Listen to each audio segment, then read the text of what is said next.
Testemunhos para a Igreja, volume 6. Breve histórico do volume 6.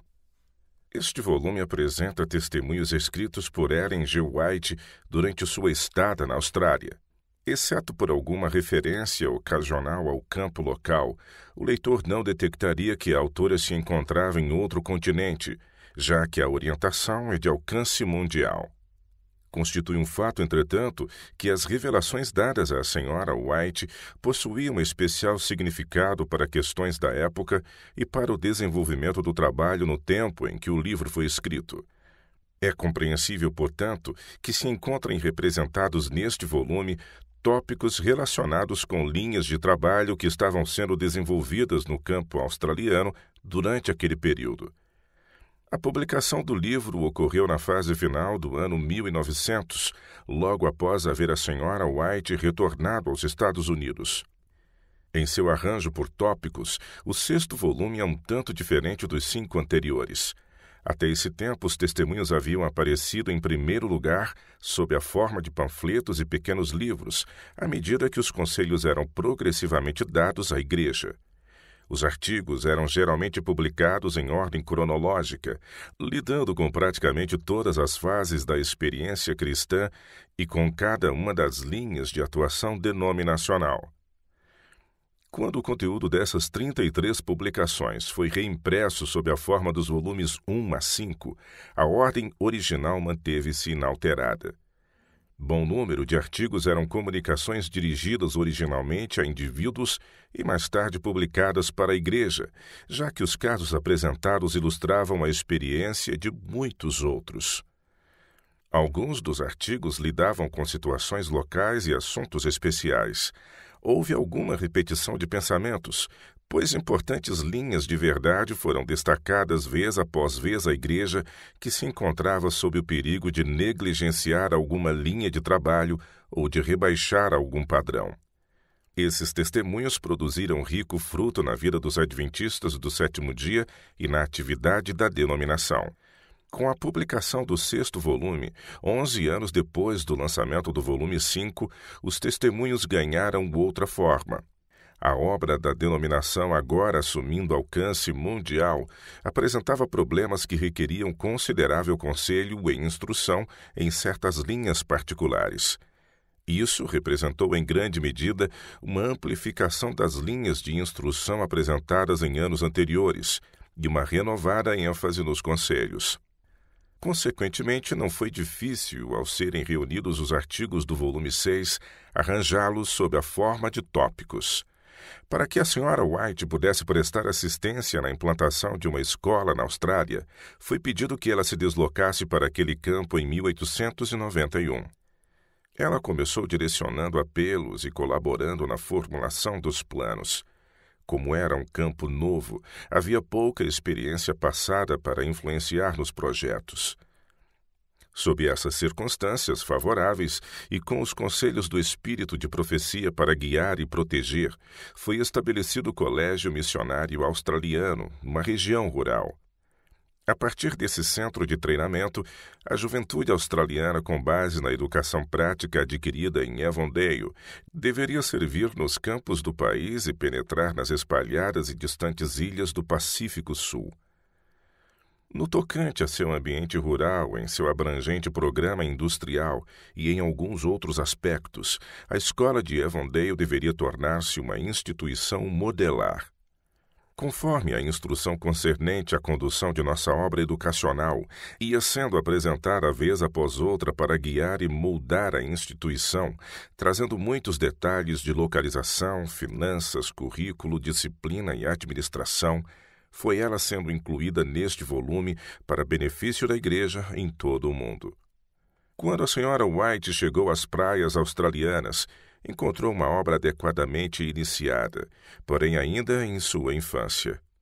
No agressivo programa evangelístico que se desenvolvia e era estimulado, não apenas os evangelistas estavam envolvidos, como ainda em não poucos casos uniam-se a ele suas esposas em administrar estudos bíblicos e por vezes também na pregação.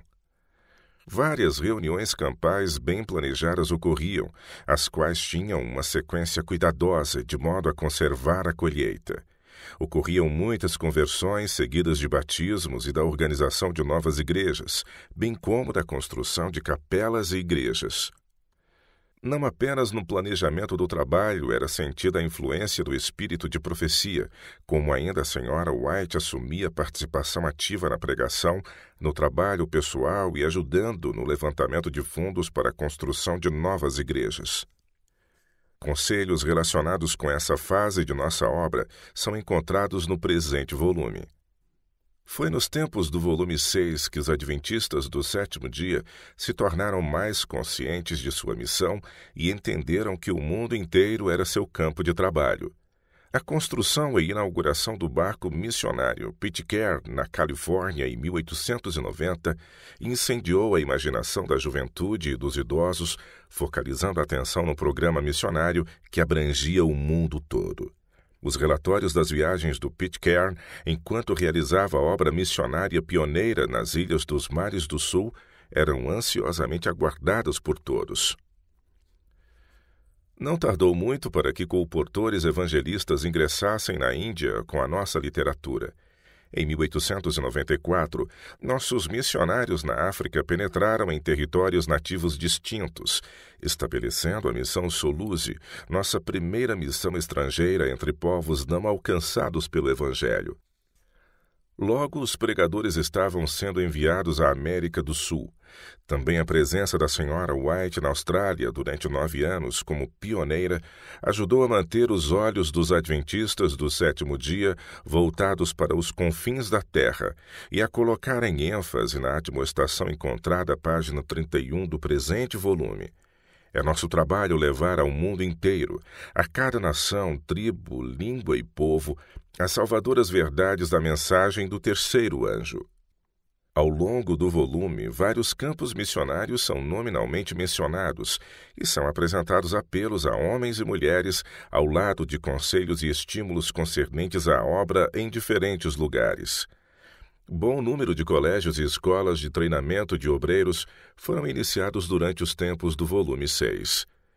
O Union College em Lincoln, Nebraska, foi aberto em 1891, assim como o Walla Walla College, no estado de Washington, em 1892. Os demais encontravam-se na Austrália, África do Sul e Dinamarca. Sanatórios também foram abertos em Boulder, Colorado, em 1896, na Dinamarca e na África do Sul em 1897 e em South Lancaster, Massachusetts, 1899. 2 novas casas publicadoras foram acrescentadas à lista de instituições, uma em Hamburgo, na Alemanha, 1895, e a outra em Buenos Aires, Argentina, em 1897. Escolas paroquiais oferecendo educação elementar também tiveram início em vários lugares. Embora muitas advertências tenham sido apresentadas contra grandes centros denominacionais e tendências centralizadoras, a obra em rápido crescimento parecia requerer mais pessoas e maiores instalações em nossos escritórios centrais. Em Battle Creek, Michigan, planos foram até mesmo iniciados para colocar certas linhas de nossa obra denominacional sob o controle central de Battle Creek. Assim, em vez de se permitir que os planos para as várias seções do campo fossem estabelecidos pelos obreiros locais, eram estes em grande medida dirigidos pelos escritórios de Battle Creek. Isso passava a impressão de eficiência empresarial, mas em verdade se constituía em séria ameaça à eficiência e liderança vital na obra de Deus. Durante a década de 1890, essas tendências se desenvolveram rapidamente, mas no devido tempo e à sua maneira, Deus as corrigiu. Foi nesses anos e sob a influência dos conselhos do espírito de profecia que se lançaram as bases para mudanças organizacionais e administrativas da obra denominacional mundial. Enquanto a causa avançava com características pioneiras e se desenvolvia rapidamente sob favoráveis condições na Austrália, passos foram dados para agrupar as associações locais no que passou a ser chamado de união, estabelecendo assim um nível organizacional entre as associações locais e a associação geral. E isso tornou possível o planejamento local por iniciativa dos obreiros relacionados com os problemas, liberando ainda a associação geral de muitos detalhes menores. O resultado demonstrou-se animador e criou o modelo que em breve seria adotado amplamente pela denominação. Quanto ao evangelismo médico, observou-se um começo na Austrália durante esse período, mas foi nos Estados Unidos que no mesmo período ocorreu grande expansão. Uma escola médica foi iniciada, atraindo um crescente número de jovens adventistas desejosos de se prepararem como médicos missionários. Novas instituições filiais foram abertas, recebendo as diretrizes, dinheiro e pessoal da grande instituição mãe sediada em Battle Creek. Uma obra de largo alcance foi também iniciada em favor dos desafortunados. Entretanto, bons empreendimentos são muitas vezes ameaçados por excessiva ênfase, trazendo como resultado um desequilíbrio à obra de Deus como um todo. Chegou-se ao ponto de a obra médico-missionária, designada para ser o braço direito da mensagem, ameaçar tornar-se o próprio corpo.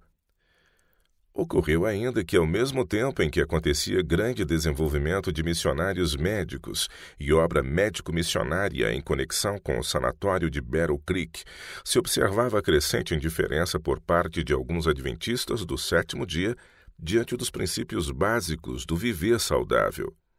Tais condições nos ajudam a compreender o significado de repetidos apelos no volume 6, conclamando o povo a praticar mais elevados padrões de vida, insistindo na união entre o ministério médico e o evangelístico, delineando nosso dever para com os órfãos e idosos da fé e advertindo contra desequilíbrios entre as várias linhas de trabalho. À medida que a obra denominacional se desenvolvia em muitos campos, a literatura passou a ocupar lugar de sempre crescente importância. Colportores evangelistas constituíram um exército, com o colportor individual sendo reconhecido como parte da equipe de arautos do Evangelho em cada seção do campo mundial. Em não poucas ocasiões, esses evangelistas da literatura formaram a ponta de lança de penetração da mensagem em novas e distantes terras. O volume 6 destaca a dignidade e a importância do ministério da página impressa. O período de 11 anos entre a publicação dos volumes 5 e 6 dos Testemunhos testemunhou o lançamento de vários e importantes livros de Ellen G. White. Em 1890, Patriarcas e Profetas saiu do prelo. Caminho a Cristo foi publicado em 1892, e aquilo que hoje é conhecido como a antiga edição de Obreiros Evangélicos também apareceu no mesmo ano. Educação Cristã, o precursor de educação, foi lançado em 1894. 2 anos mais tarde foi a vez de O Maior Discurso de Cristo e Christ Our Savior. O manuscrito de O Desejado de Todas as Nações foi completado e o livro impresso em 1898, sendo que em 1900 foi publicado Parábolas de Jesus. Num esforço para livrar nossas instituições das pesadas dívidas que tinham de carregar, a senhora White doou o manuscrito de Parábolas de Jesus e insistiu em que os membros da igreja e obreiros se unissem numa venda de larga escala junto a vizinhos e amigos. Centenas de milhares de dólares foram carreados para a causa por intermédio da campanha com esse livro, assim como ocorreu a distribuição de milhares de exemplares desse volume repleto de verdades. Iniciou-se assim um tipo de trabalho que levou um grande número de membros leigos a bater de casa em casa em favor da obra. Abriu-se dessa forma o caminho para as campanhas da recolta, que poucos anos mais tarde se revelariam uma fonte de recursos para a obra de Deus, reunindo milhões de dólares. Evidentemente, ao longo desses 12 anos, dezenas e centenas de comunicações apresentando conselhos, advertências e encorajamento foram escritas pela mensageira do Senhor e enviadas ao campo sob a forma de cartas e artigos em nossas revistas denominacionais. Enquanto muitos desses escritos tratavam de assuntos já apresentados de modo menos abrangente nos testemunhos anteriores, alguns novos conselhos foram emitidos e enfatizados conselhos anteriores. Esses são encontrados em seções como Precauções e Conselhos e Chamado ao Serviço. Entre os importantes artigos que fazem parte dessas seções estão aqueles que falam sobre a observância do sábado, reavivamento da reforma de saúde, nossa atitude para com as autoridades civis, preparação para a crise final e a ajuda a nossas escolas. A adição deste novo volume à série dos Testemunhos para a Igreja impressionou profundamente os adventistas do sétimo dia com o modo direto pelo qual Deus prosseguia guiando e conduzindo o seu povo. Depositários do patrimônio literário de Ellen G. White. Erguei os vossos olhos e vede os campos, pois já branquejam para a ceifa. João capítulo 4, verso 35.